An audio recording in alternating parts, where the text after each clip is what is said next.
Awesome. How's everyone doing tonight? Cool. I'm excited to be here with you. So today I'm going to tell all of you a little bit about a story of how I started my journey in entrepreneurship. I'll back up, give a little backstory. So I grew up in Scottsdale, Arizona. Yeah. And growing up, I was always fascinated in technology. My dad worked at IBM and one day brought home a computer for my brother and I and said, here's a computer. We're going to put this over here in the computer room. You can use the computer for 30 minutes a day. And the older I got, those 30 minutes turned into an hour a day and then turned into a few hours on the weekend. And I became obsessed with that computer. More specifically, I became obsessed with what I could do inside of that computer. I was really interested in all the video games that my brother was playing.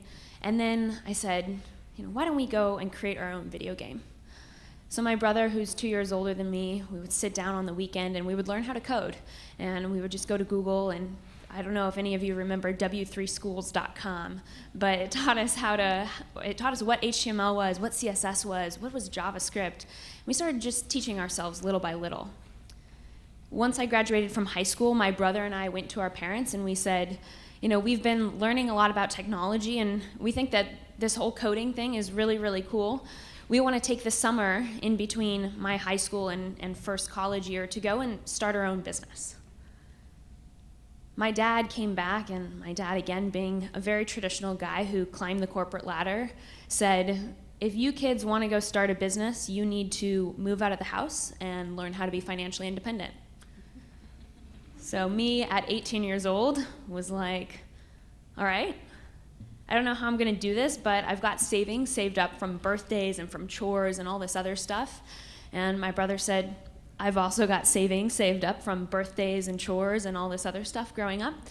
So we decided to pool our resources, which was about $3,000, and decided to move to South Central Los Angeles when I was 18. And he was 20 years old. We rented out an apartment that was a 2-bedroom apartment. We realized that if we had rented out one of the other bedrooms, it went from $900 a month to $450 for the two of us, and that if we split that, there was $225 a piece, and we could do that for 3 months in between high school and college, so we were going to try and make this work. So we said, all right, parents, we're going to do this. Packed up our bags and moved to South Central. When we got there, we started our first company, and we had this crazy idea. We wanted to allow people to store all their usernames and passwords on one site and log into everything with just one username and password. That's what we wanted to build that summer. We called it My Social Cloud. And that summer, we were working away, building the first prototype, coding day in and day out, living off of Doritos and ramen. And finally, one day, I logged into Twitter and saw a tweet. And the tweet said, come meet me in Miami for intimate cocktails, donate $2,000 to charity. And the tweet was from Richard Branson. Richard Branson, for all of you who don't know, started the Virgin Group. So I immediately took that email address that he gave right after the donate $2,000, and I said, hello, my name is Stacey Ferreira. I am 18 years old, so I am not legally old enough to drink cocktails. But I would love to come to Miami and meet you with my brother. We're two young, aspiring entrepreneurs, and we would love to learn from you about how you started your businesses. We stayed up all night and got an email back from his secretary.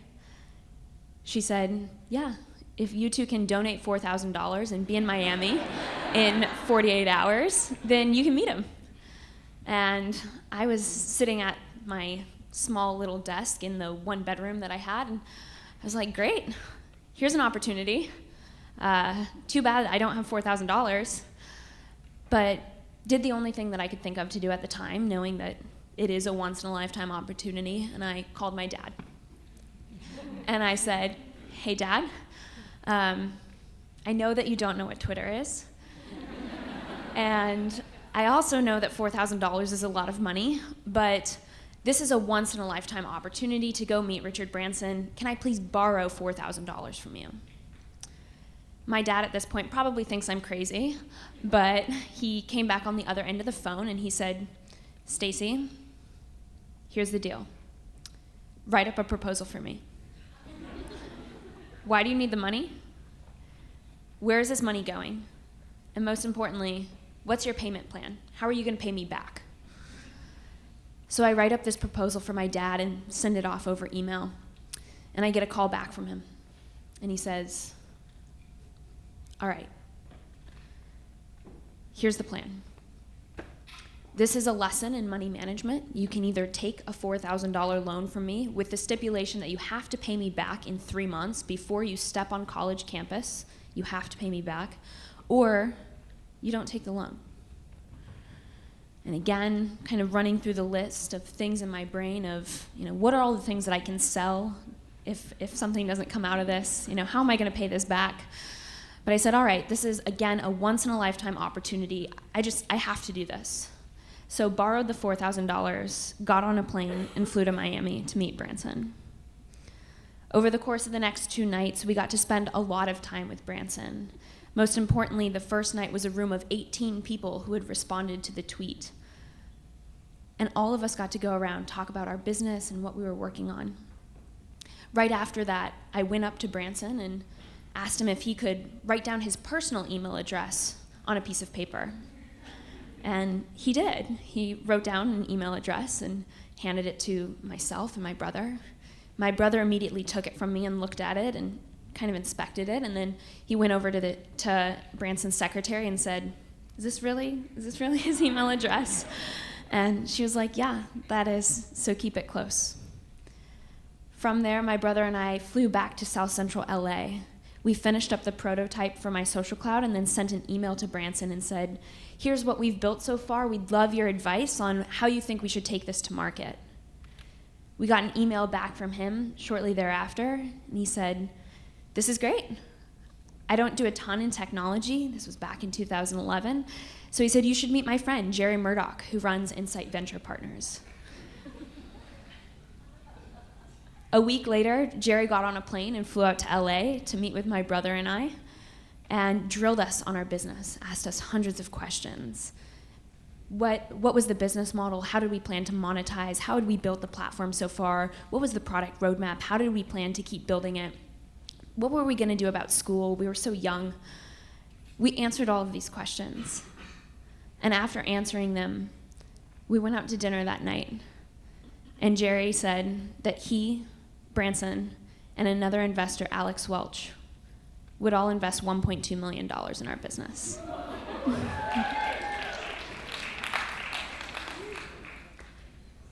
That's really what kickstarted my own entrepreneurial journey. Taking a risk, not being afraid of what could happen, and asking the question, what do I lose if I don't do it? That lesson has followed me all throughout my journey. We went on then to build my social cloud over the course of 2 years. We sold it in 2013 to Reputation.com, just here in the Bay Area. After that, I went on to publish a book called 2 Billion Under 20 before starting my next company, Forge.